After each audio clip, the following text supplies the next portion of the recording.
दीपू तू कशी आहेस ताई? कशी असणार? जशी होते तशीच आहे. ताई चुकलं माझं. सावी संगत तुझा मी तेवढाच गुन्हेगार आहे. माफ कर. काय करतोयस तू? अगं तेच करतोय जे त्याच्या आधी करायला पाहिजे होतं. अगं लई खोटं बोलले तुझ्या बरोबर. लई गोष्टी लपवून ठेवल्या. सवच्या लग्नाची गोष्ट मी लपवून ठेवली कारण तुझा आजार. ते ऐकून तुला काय झालं तरी काय करू ही बी भीती पोटात होती ग. बरं तुला नाही सांगितलं.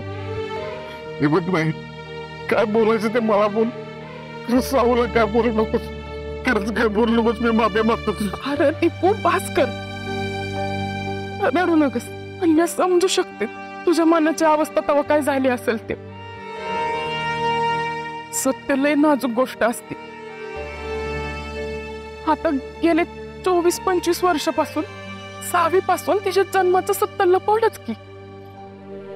आणि दीपू तू इथं नव्हतास तेव्हा लय काय काय घडलंय.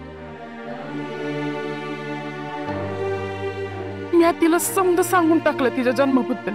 काय सगळं सांगितलंस? सगळं म्हणजे सुरुवातीपासून सगळंच. अगं तिच्या जन्मापासून सगळं सांगितलंस? अरे होय र. पण आता काही काळजी करण्याचं कारण नाही. सगळं ठीक आहे. असलं तर मग ठीक आहे. म्हणजे माझ्या बी डोसक्यावरचं लई मोठं ओझं हलकं केलीस बघतो. अगं मला बी कळत नव्हतं ते सावला कसं सांगू आणि काय सांगू. किती वेळ त्याच्यापासून लपवून ठेवले सगळं. बरं झालं सांगितलीस.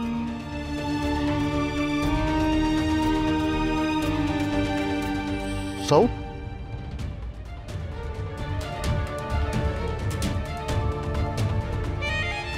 तुला हे सत्य आधीपासून माहित होतं?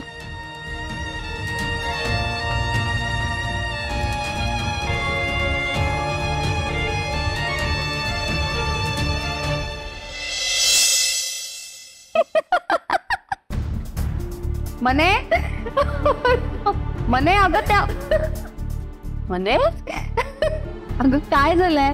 अशी एकटीच का हसत बसली आहे? अक्का अक्का अगं खूप खूप खूप खुश आहे. खूप खुश आहे. आज जेवढे गिऱ्हाईक येतील ना त्यांना सगळं गोडाचं वाढ. श्रीखंड, आम्रखंड, गुलाबजाम, खीर जेवढं हवं तेवढं वाढ. हो वाढते वाढते. पण नेमकं झालंय का ते तर सांग. ते बोलतात ना भगवान देताय तो छप्पर फाड के देताय. तसंच झालंय माझ्यासोबत. आता तुला माहिती मी आतापर्यंत जेवढी मेहनत करत होते ना आटापिटा करत होते ते आता काहीच करायची गरज नाहीये. कारण मला जे हवंय ना ते सगळं मला काही न करताच मिळतंय. सगळं माझ्या मनासारखं होतंय. हो पण तू हे असं सगळं कोड्यात बोलणार असशील तर कसं चालेल? मला समजेल असं सांगशील? अक्का अर्जुन आणि सावित्री एकमेकांपासून वेगळे झाले.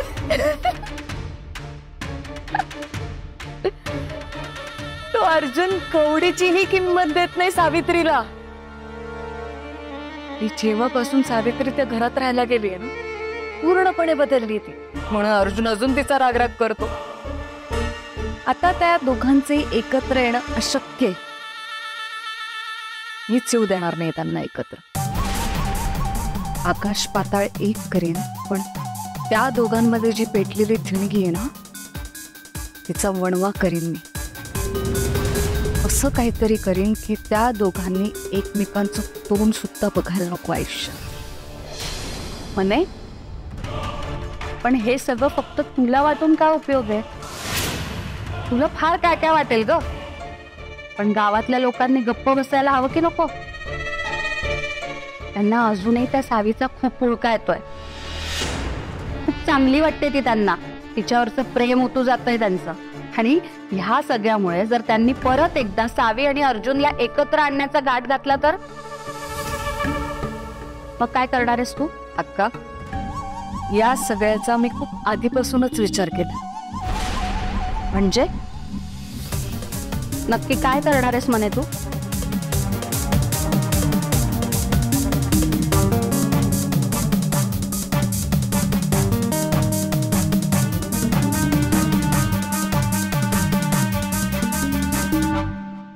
काय विचारते मी मामा? तुला ही गोष्ट आधीपासून माहित होती? साऊ, जसा मी ताईचा गुन्हेगार आहे तसाच तुझा पण गुन्हेगार आहे. मला माफ कर. मला हे सगळं माहित होतं. मी नाही सांगू शकलो तुला, नाही सांगू शकलो. का एवढी साथ दिलीस, एवढा जीव लावलास, प्रत्येक वेळी होतास ना सोबत माझ्या, मग का नाही सांगितलं? साऊ अगं नाही ना, मदर माऊलीने नाही सांगितलं. मी समजू शकते तिच्यासाठी अवघड होतं, पण तू आहेस ना आमच्यातला, तू सांगू शकलास मला. हे त्यासाठी नव्हतं अवघड.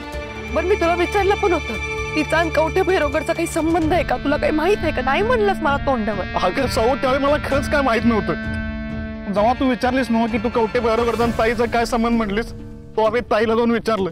तेव्हा खोदून विचारलं, तेव्हा तिने मला सगळं सांगितलंय. तर सांगताना मला शपथ पण घातली की एक शब्द जरी साऊला बोलस तरी बघ म्हणून. तू ऐकलंस बरं? सावे, अगं सोडून दे की बाळा. अगं काय सोडून देऊ? आणि काय फरक पडला असता मला जर कळलं असतं तर? जे आत्ता कळलं ते तेव्हा कळलं असतं ना मामा. ते सत्य आहे, ते कधी ना कधी जगासमोर येतं, पण आपण हे बऱ्याचदा अनुभवलं पण आहे. तरी तू सावे, अगं पास कर की, किती बोलशील बरं त्याला? मी बोलते कारण बाबा तुझ्याकडनं नव्हती अपेक्षा मला ह्याची. बरं आहे का, आपण सगळ्यांनीच एकमेकांपासून काय ना काय तर सत्य लपवलंय. आता एकमेकांना माफ करू आणि सोडून देऊ सगळं. सावे, तू रडू नकस बरं.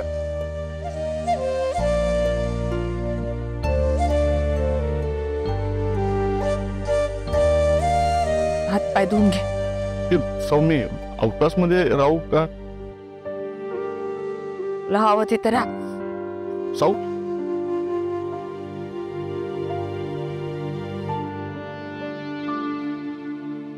आता हिचा राग कसा काढायचा? जाईल घेऊन. हिचा राग काढायचं औषध आहे माझ्याकडे. काय? मला अर्जुनरावांशी बोलायला लागल.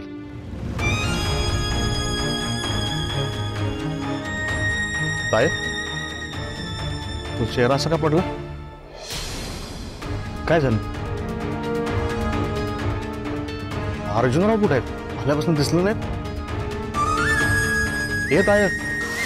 अगं काय झालंय?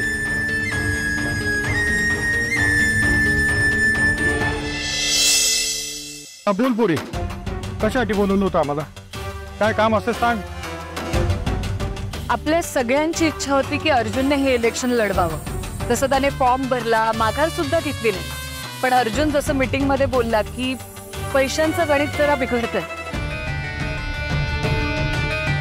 अर्जुन काहीतरी करेलच, पण आपल्या समोर जे आहेत ते पैसेवाले आहेत. त्यांना टक्कर देणं जरा अवघड आहे. म्हणून मला एक कल्पना सुचली. हा काय? मला असं वाटतं की या सगळ्याचा भार आपण अर्जुनवर नको टाकूया. तो आधीच खूप मोठ्या अडचणीत आहे. अर्जुनने आपल्यासाठी खूप केलंय, त्यामुळे मला असं वाटतं की आपण त्याला सहकार्य करावं, मदत करावी. हा बरोबर आहे, तुझ्या म्हणण्याप्रमाणे बरोबर आहे. आधीच मालक एक वेगळ्याच टेन्शन मध्ये नाही का? त्यांचं मालकीन बाईंचं आधीच बिनसलेलं आहे. म्हणजे जे व्हायला नको ना तेच झालंय. बरोबर रामादादा. आता आपल्याबरोबर सावित्री मॅडम असताना आता आणखी बळ मिळालं असतं आपल्याला. कसं बोलले साहेब? काय उपयोग त्याचा? आता झालं सगळं, झाली ती आता मालकीण झाली. ती काय बघणार आहे अर्जुनकडे? जिथे पैसा आणि श्रीमंती येते ना त्या समोर लोकांना काहीही दिसत नाही. जिथे पैसा आला तिथे सगळं संपलं. आणि हेच तर हवं होतं ना तिला. म्हणजे काका, तुम्हाला माहिती नाही का? हेच करायला तर सावित्री आली होती. पण नशीब पण बघा, खोट्याला खरा न्याय देऊन मोकळं झालं आणि सगळं घेऊन बसली ती. आणि अर्जुनला रस्त्यावर आणलं, बेघर केलं. काय बोलते म्हणाले तू? अगं मालकीन बाई केवढ्या चांगल्या तुला काय माहिती? एवढे वर्ष काय करत काम केलं आम्ही, पण तरी जाणवलं नाही आम्हाला. असं एकदम घरच्या प्रमाणे वागवलं त्यांनी आम्हाला. तू आता हे असं बोलते? अहो दादा, सगळं नाटक होतं. तिचा हेतूच वाईट होता आधीपासून. आणि मला सांगा, आपल्या सगळ्यांना माहितीये ना, जी सावित्री आपल्याला चांगल्या स्वभावाची, प्रामाणिक वाटायची, ती एक चोर आहे. छोट्या मोठ्या चोऱ्या करायची ती. कित्येक लोकांना लुटलंय तिने. आणि या गावात सुद्धा ती याचसाठी आली होती, अर्जुनला लुटण्यासाठी आणि कवठेकरांची संपत्ती मिळवण्यासाठी. बरोबर खोटं नाटक करून सगळं मिळवलं, मालकीण झाली आणि अर्जुनला रस्त्यावर आणलं तिने. आज आपल्या बिचारा अर्जुनची जी काही अवस्था आहे ती त्या सावित्रीमुळे. पण देवाच्या कृपेने अर्जुनचे डोळे उघडले आणि त्याला सगळं सत्य कळलं. अर्जुनने ज्या मुलीवर प्रेम केलं, लग्न केलं, विश्वास ठेवला, त्याच मुलीने विश्वासघात केला त्याचा. हे कधी ना कधी होणारच होतो.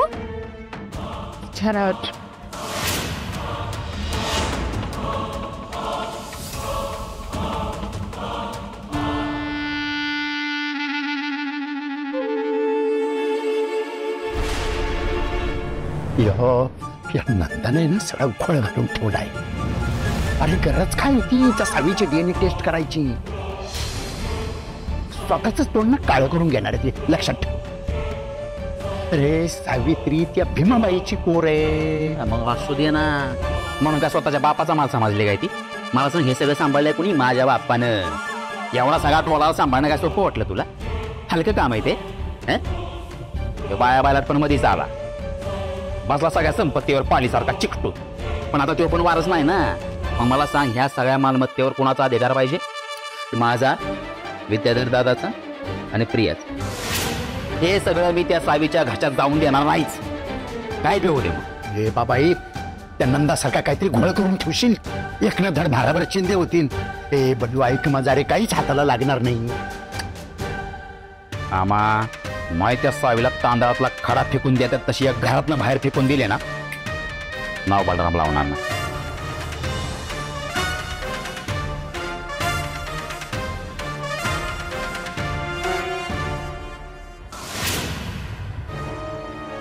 अर्जुन साहेब,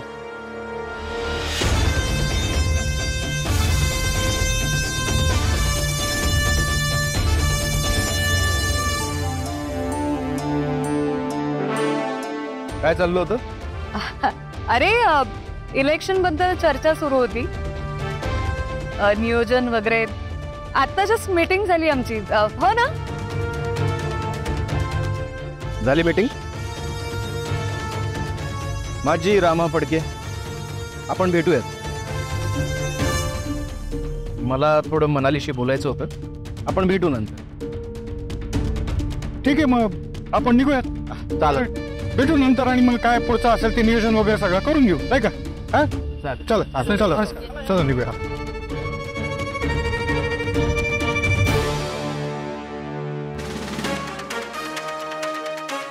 काय चाललं होतं? अरे सांगितलं ना, चर्चा सुरू होती. मनाली, खोटं नको बोलूस माझ्याशी. काय खोटं बोलतोय? अरे माझी काका आत्ता गेले, नाही तर त्यांनीच तुला सांगितलं असतं. तुला माहिती आहे ना, मला खोटं बोलणारी माणसं आवडत नाही. तू जे काही बोलत होतीस ना, ते मी स्वतःच्या कानांनी ऐकलं. का केलंस असं? का सांगत होतीस सावित्रीबद्दल सगळ्यांना? मुळात तुला अधिकार कोणी दिला सावित्रीबद्दल बोलण्याचा?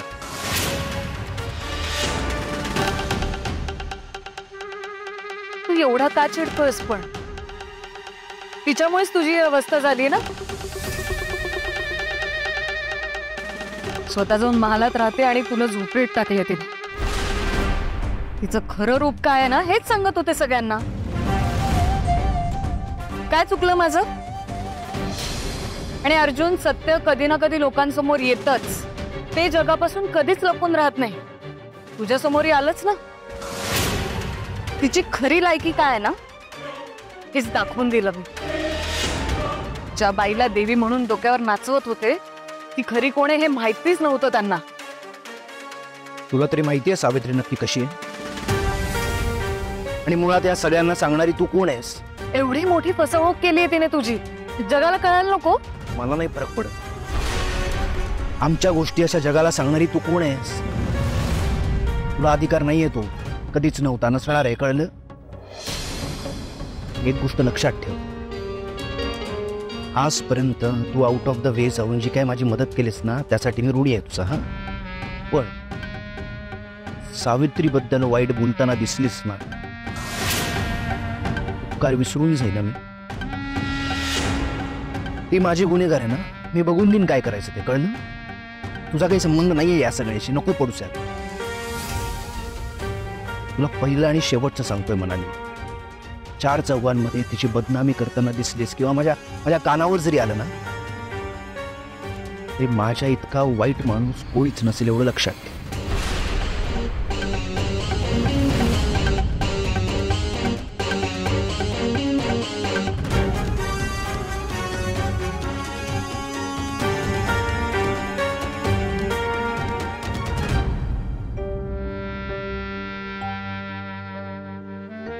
साऊ,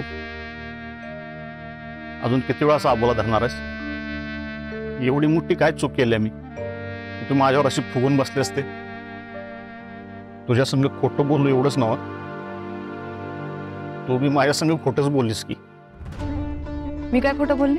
अगं साऊ, मी तुला इतक्या वेळा फोनवर विचारलं, साऊ तू कशी आहेस, अर्जुनराव कसे आहेत, तुमचं कसं चाललंय, काय काय उत्तर दिलीस लक्षात आहे ना?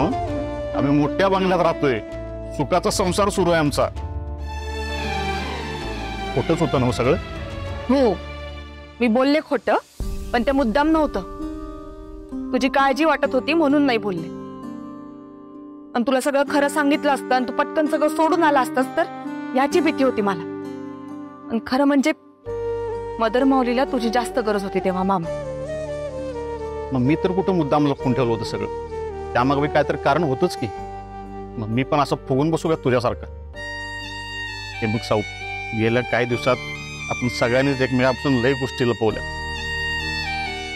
फिट्टमपाट झाली समज आणि सोड की राग या मामावरचा. सावे, सावे, मी आत्ताच त्या बलरामला आणि विश्वंभरला बोलताना ऐकले त्यांचं काहीतरी नवीन कारस्थान शिजायला लागले. कसलं कारस्थान? काय झालं अगं, तो बलराम विश्वंभरला डायरेक्ट म्हणत होता की तांदळात खडे काढतात ना तसं सावीला या घराबाहेर काढतो का नाही ते बघाच म्हणून. आपल्याला ना त्यांच्या मनात काय चाललंय नाही कळायला पाहिजे बघ. थांब चमके, मला जरा विचार करू दे. हे बघ साऊ, ही विचार करायची वेळ नाहीये. आपण तिघं पुन्हा एकत्र रावलोय, आपण तिघं मिळून यासनी नडूया. या नाठाळ लोकांच्या माती काठी हाणालाच लागणार आहे. काय ग चमके? नाही मामा, मी तयार आहे.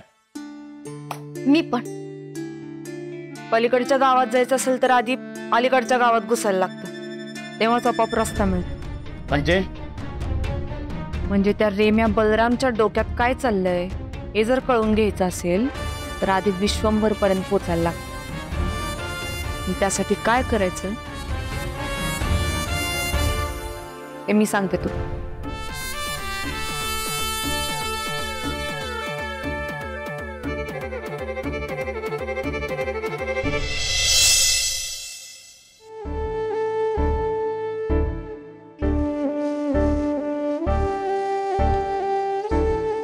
आई साहेब,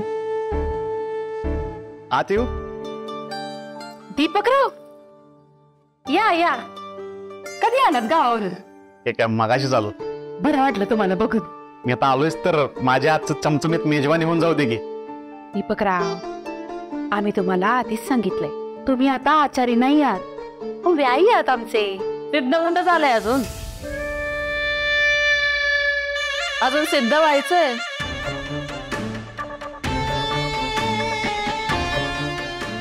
सावित्री या घरची लेक आहे की नाही तर ठरायचंय. DNA टेस्ट व्हायची आहे ना कृष्णाई?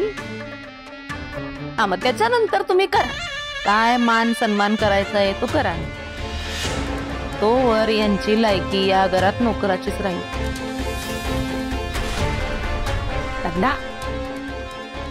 काय बोलतेस? सावित्रीचे मामा आहेत ना ते?